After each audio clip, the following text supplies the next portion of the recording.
Ready to soundtrack your summer? With Red Bull Summer All Day Play, you choose a playlist that fits your summer vibe the best. Are you a festival fanatic, a deep-end DJ, a road dog, or a trail mixer? Just add a song to your chosen playlist and put your summer on track. Red Bull Summer All Day Play. Red Bull gives you wings. Visit redbull.com/brightsummer ahead to learn more. See you this summer. I have to every film prove that I'm worthy of leading a film. Every film we have to prove ourselves. It's not one of those games where one film has hit good jackpot, now sit and relax. For a female-led cinema, you have to make 100% good film, like a almost perfect film for it to work at the box office. Whereas a below average cinema led by a man can be a blockbuster. I've been saying this for a long time. The director is losing his chair. Maybe a lot of us have. Every time I make a film, I think it's my last film. Hi everyone. I would love to talk to all three of you about the industry in general. In the theatres, we've seen films that have been mounted as big male leads, and then you come out and make this brilliant film as Asi. Do you think it's somewhere difficult to mount such an important film? Yes. Very difficult. And it's becoming exceedingly difficult. Because films are now being signed off based on some data analysis. And data is also always about history. And the creative instinct is about the future. So data and the creative instinct don't get along. Money likes precedence. And art likes future. This has happened. Let's do this. The corporations are not filmmakers, and they are interested in the Excel sheet and the green and the red. This unfortunately or fortunately is a business of instinct. Yeah. It's not a business of material. And you have to trust the instinct. Yeah. But trust is not in vogue these days. I think a lot of directors that ask this question to have the same thing to say, that the power now lies with the non-creatives. I don't look down upon the execs. Right. They have a job to do, but they have to deliver the results, the numbers. It becomes difficult when they think they know what needs to be done, because this is not that business. Every time I meet a money man who tells me, Anubhav, I want to invest in movies, I always dissuade them. I never take money from people who don't make movies. I always tell them, no sir, this is not your business. You'll not get it. It's a very, very different business. In this business, fortunately, unfortunately, you have to trust the maker. Right. There is no way you can control the whole film. Yeah. But today, they think they can. And I'm so happy you said directors are saying this. I've been saying this for a long time. The director is losing his chair. Maybe. Eczema is unpredictable, but you can flare less with Ebglyss, a once-monthly treatment for moderate to severe eczema. After an initial 4-month or longer dosing phase, about 4 in 10 people taking Ebglyss achieved itch relief and clear or almost clear skin at 16 weeks. And most of those people maintain skin that's still more clear at 1 year with monthly dosing.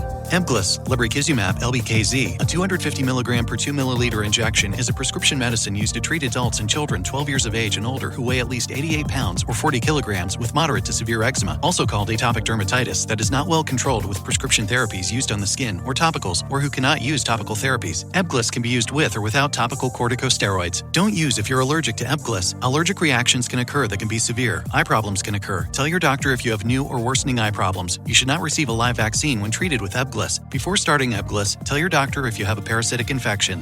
Ask your doctor about Ebglyss and visit ebglyss.lilly.com or call 1-800-LILY-RX or 1-800-545-5979. A lot of us have.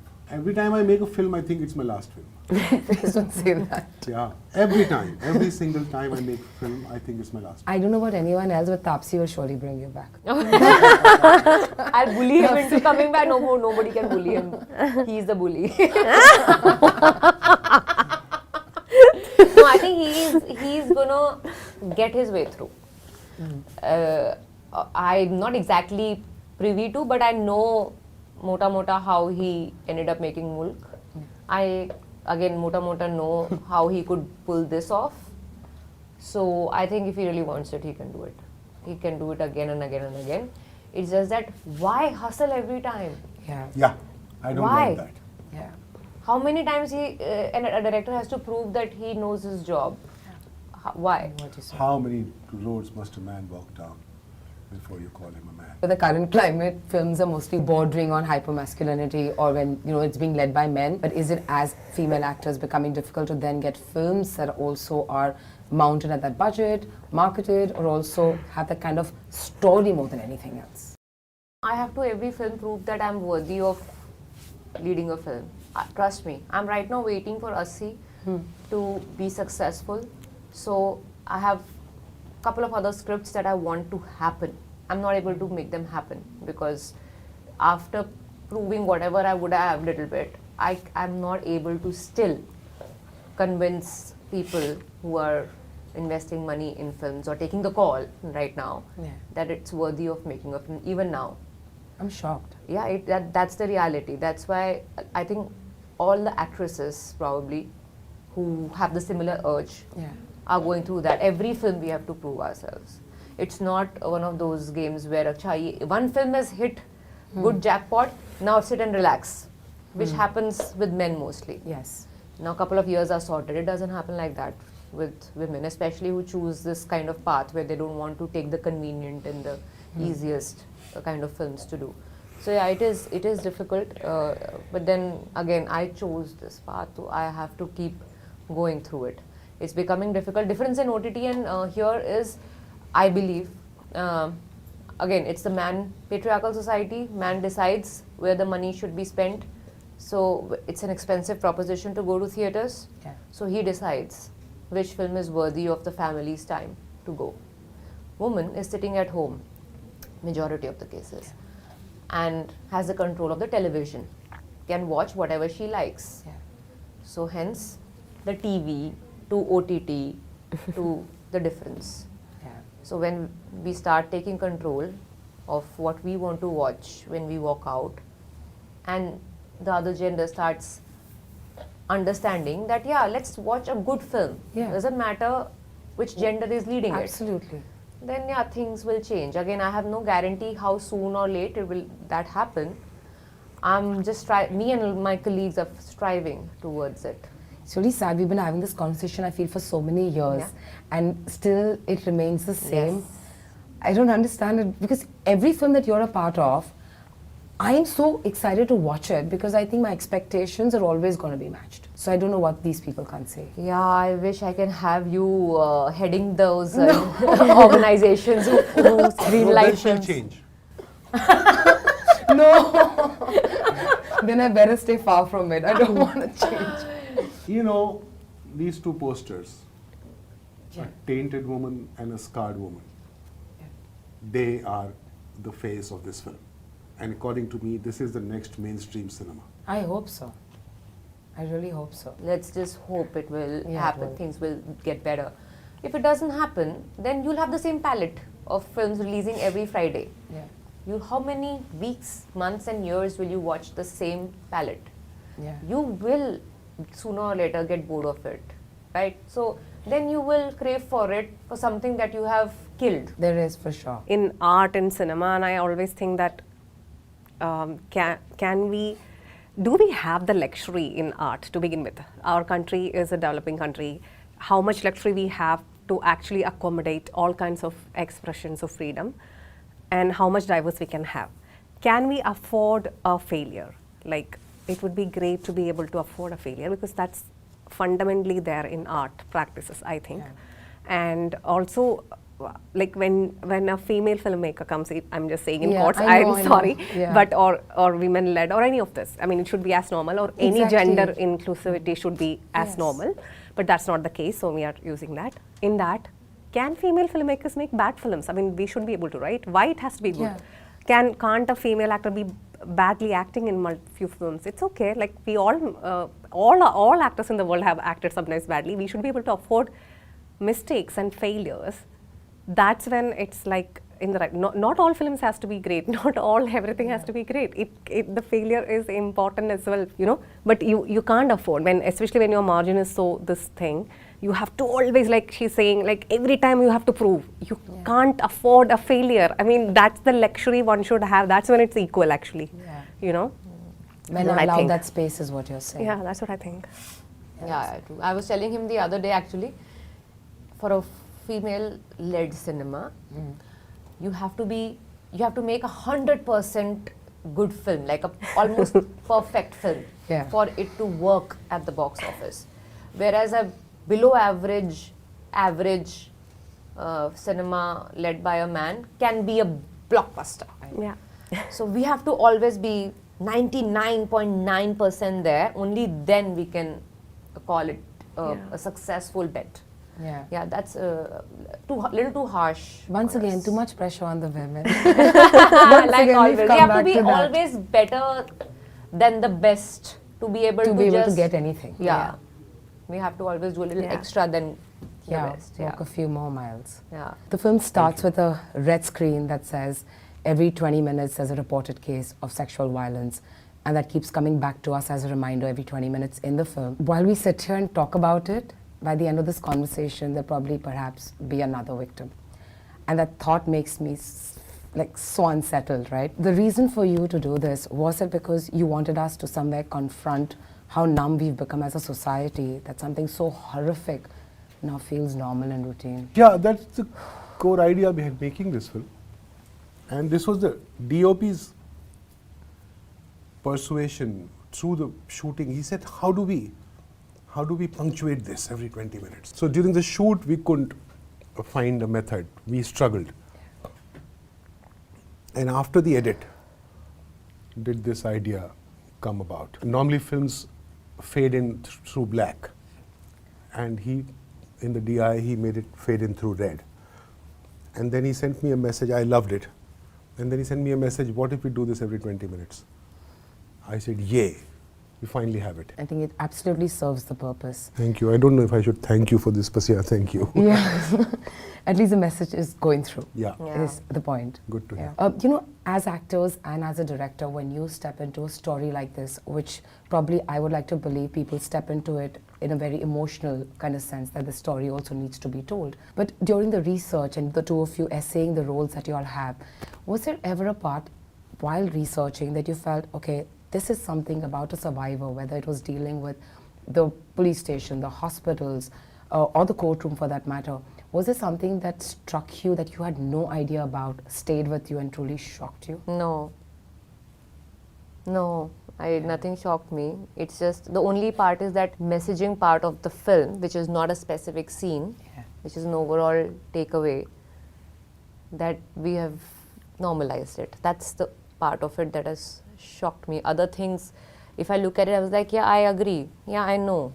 Yeah, I would have read this. Yeah, like it's somewhere subconsciously familiar in terms of having come across it or heard about it or read about it. Two things, and they shocked me because I'm not a woman. One was an interview that we read of a survivor who said the first time I saw myself in the mirror, it felt like it was someone else that I was looking at. That's what Kani says as well. And the second is that Gaurav and I were struggling with post that incident when life is moving on.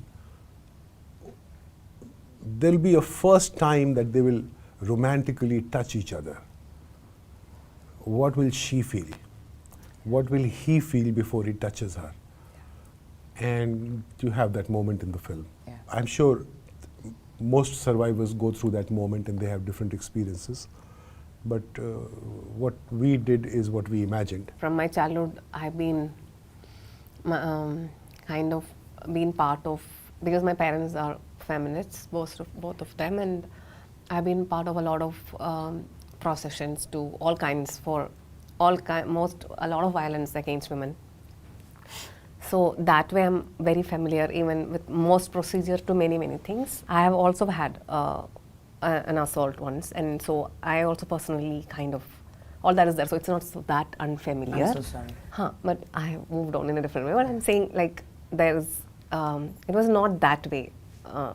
unfamiliar or anything. It gives me more glimpses into nuanced emotional journey of everybody around a survivor, probably. You know, when we talk about statistics, of course, the film is called Asi, you know, reiterating the fact that there are 80 reported cases a day, right? But when a child as young as 6 months or 6 years old becomes a part of the statistics, it somewhere also is a reminder to us that as a society we are failing. Do you think it's also now time to maybe speak more about how we can prevent it than only being reactive? I feel for me this is what the film speaks about. Yeah. Because how long will you keep saying it was your job to do that? The police, or the courts, the justice system, the government. I've said this a few times before that when 10, 11, 13-year-old boys are doing it, I think the problem lies somewhere at home. What did we teach them? What did they see? Why didn't we keep a check on who their friends were?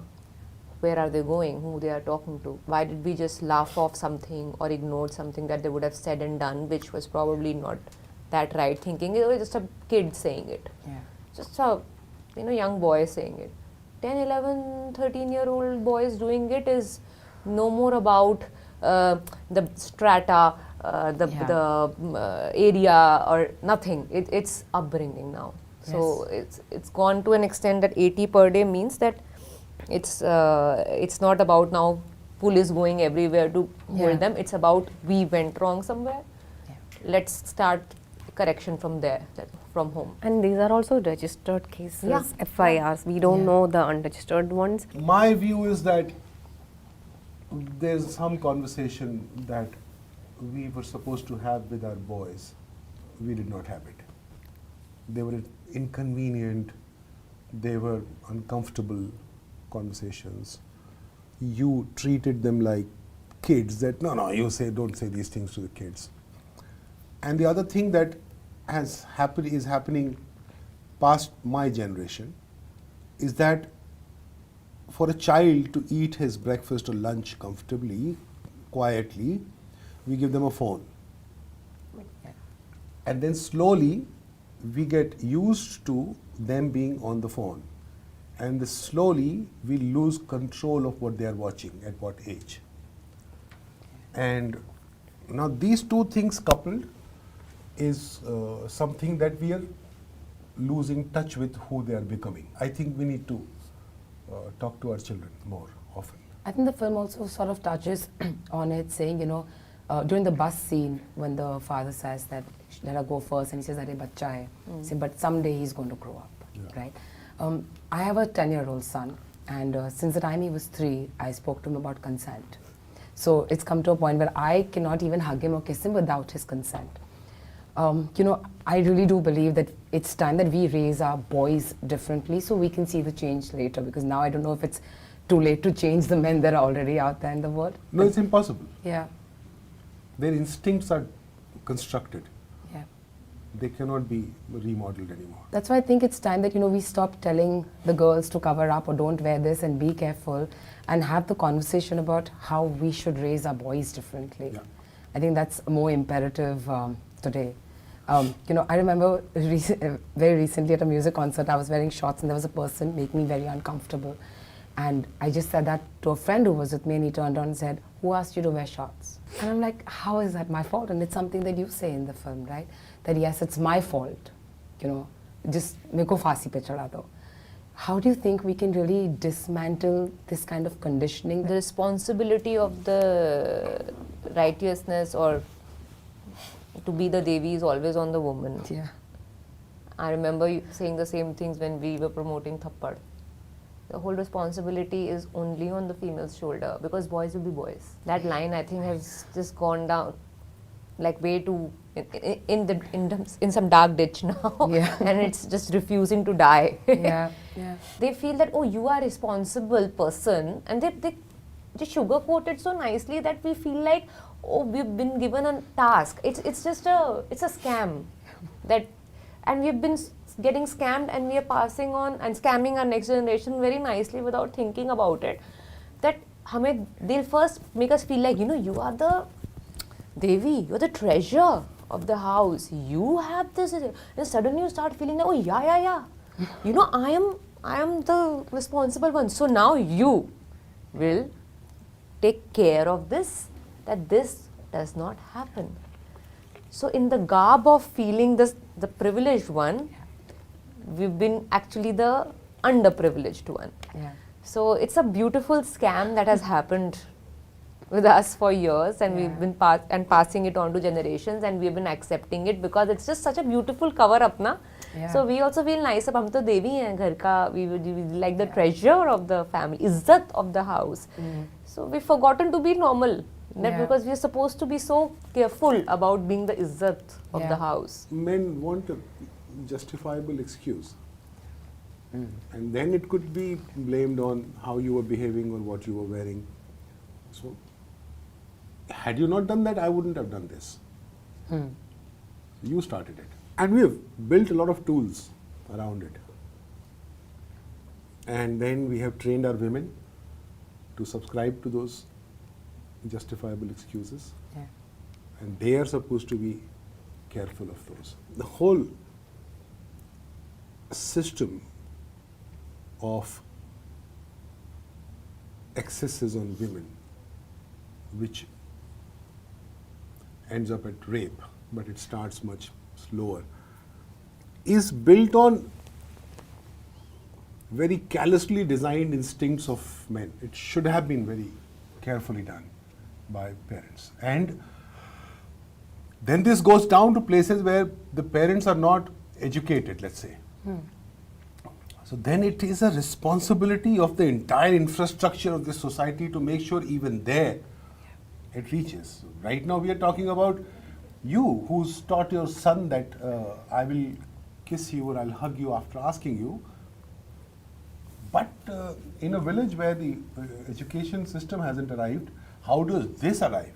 Yeah. But that needs to be designed by the entire infrastructure. Right. Us and the governments and, I don't know, the social organizations and whosoever, I don't know. Taapsee, your monologue in the film, like, it broke me, right? The scene, the courtroom scene. Did you really do that in one take? It looked like you did it in one take. You know, this is the second person mentioning it, and the first person was not even associated with the films or media in any way, and it's coming across as, I don't understand how. Yeah. Yeah, it was under extreme pressure, let me tell you that. We were running overtime that day, last day of court. Already had exceeded a time, so sir came to me and saying, listen, we are running overtime, I have very limited hours, and then he takes the control of the whole thing and runs the show by himself. Then he said, okay, I know you'll do it in one take only, right? And there's no scope of no, okay? So I'll do it in the end, just one take. Let me just cover up everything else because light is going. How can I say no? There's a third collaboration. Every film of his, he's given me a monologue, be it in Mulk, be it in Thappad, and this. And I'm super excited to do it, okay? I'm not going to say, oh, I'm so, I was just like, no, how can I do it? And no, I knew how I could do it. And I was looking forward to it because by now I know what he's capable of writing and what impact it can create. Right. So I'm looking forward to doing it. And I've prepared it to the T. And the sad part is he knows that I would have prepared it to the T. But that pressure of light is gone. It's only one take. Time is running. Time is money. We have to save it and make sure you do. Even though he would have given me a second take, I know. But now he has told me this in my face that it is, you'll do it in one take, I know. He knows who he's asking, no? Yeah, so I was like, now to besti nahi kara sakte. Ab to I have to live up to it. And and I said, it's just written so well. All I had to do is just feel it and say it. How did you get through it without bawling? I was crying, and that's see, the thing is, I had to keep in mind I'm not going to bawl. Yeah, I could see the tears, of course. Yeah, it had to be, you are a lawyer first. You need to make it believable in the scheme of things, in the constraints. I can't just be over dramatic now and take that easy way out. Because it's probably more impactful then. So yeah, I'm glad that the focus was right. I'm glad the battery didn't go run out. I'm glad there was no one who messed up the take in the background, and I could complete it successfully in that single take, because there was no way I was going to do it as well probably if it was cut anywhere in between. I'm proud of it. I was very stressed, but I'm proud of it now. Very easily one can make out it was a single take, really. Oh, And I was wow. like, how did she do this? Yeah, I just, read it too much, felt it too much, lived in Delhi for way too long. All of this had to just put in together. Yeah, and yeah. You know, the other aspect of the film that really stood out to me was the child. Every time the child came on the screen, I felt like a million things inside, maybe also because I'm a mother and it just stirs up a lot more. That's my favorite character actually. I've been It saying is that mine when I've too. read the script. It's mine too. I think most of the time I was watching the film through his eyes. And I want to ask you if there was really a conscious decision that you want us to also watch it through the child's gaze, so as to tell us that, you know, look at what the child is really absorbing. Because when the child is present in the hospital and in the courtroom, and I'm like, yaar, isko kyun leke gaya? That's my first instinct. And then he says the line, but this will come home. We wanted you to be the child for some time. We wanted you to be the woman for some time. And to me, I was actually, in my heart, I was making this film for children. But unfortunately, the subject matter is so brutal that maybe it's not for children. But in my mind, I was making it for children. Yeah. The most crucial dialogue in the film for me is when the judge says, do better than us. I was just thinking about that. That's the most crucial line. And then immediately the next sequence is, where have we left our kids in the middle of that chaos? It's very difficult for them, but it's up to them now. Yeah. We have failed. We are not failing. We have failed. In the film, of course, like in every case, we get to know that the burden of proof lies so heavily with the victim that sometimes a scene like a courtroom also feels like a site of trauma, right? Is that one of the other reasons why you possibly chose the film largely, taking place in the courtroom? Because we don't even see the investigations as much. We're learning about everything that the lawyer, that Taapsee learns, or the police learns only when the court is in session, right? As a society, we hear what we read in the newspapers. And based on that, we are supposed to have a perception of it. So I wanted the audience to feel like the judge and judge the judge. Hear both sides of the story and know that there are no hard evidences. See, when there are hard evidences, it's probably easier. It's black and white then. Yeah. But there's no hard evidence for whatever reason, for tampering or for whatever. Right. Then what do we do? What will you do as a judge? Because when an audience, I believe that when an audience watches courtroom drama, they become the judge. Yeah. And they judge the judge. Yeah.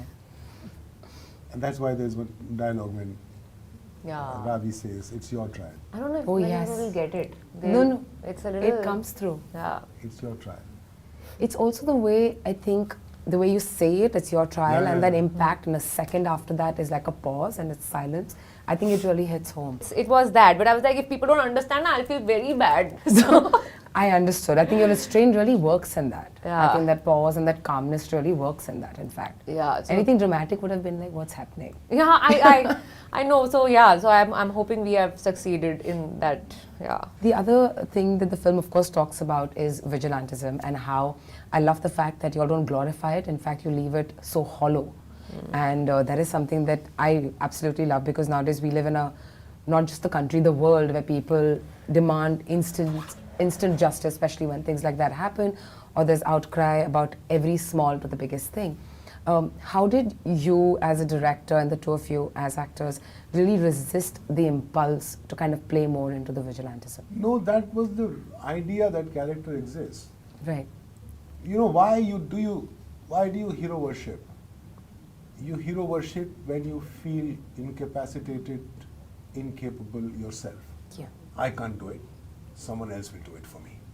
So you go live that moment through him, live the moment of victory through him, and celebrate it.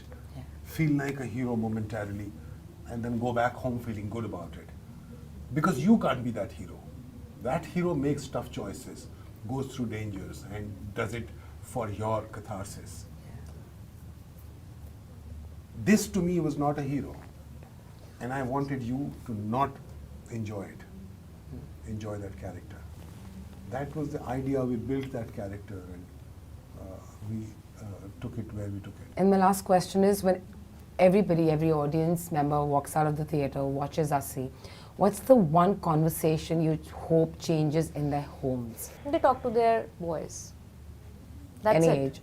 Any age group. Have Yeah, a your fun. language will change, your syntax will change. But if you think you need to talk to your boys, I'm happy. The importance of conversation, as always, like this one sparks one. Thank you for talking to me, and thank you for talking to making us. this urgent watch for us. Thank you. Thank you. Ryan Reynolds here from Mint Mobile.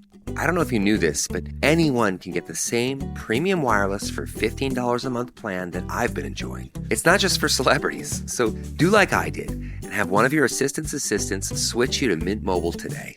I'm told it's super easy to do at mintmobile.com/switch. Upfront payment of $45 for 3-month plan, equivalent to $15 per month required. Intro rate first 3 months only, then full price plan options available. Taxes and fees extra. See full terms at mintmobile.com.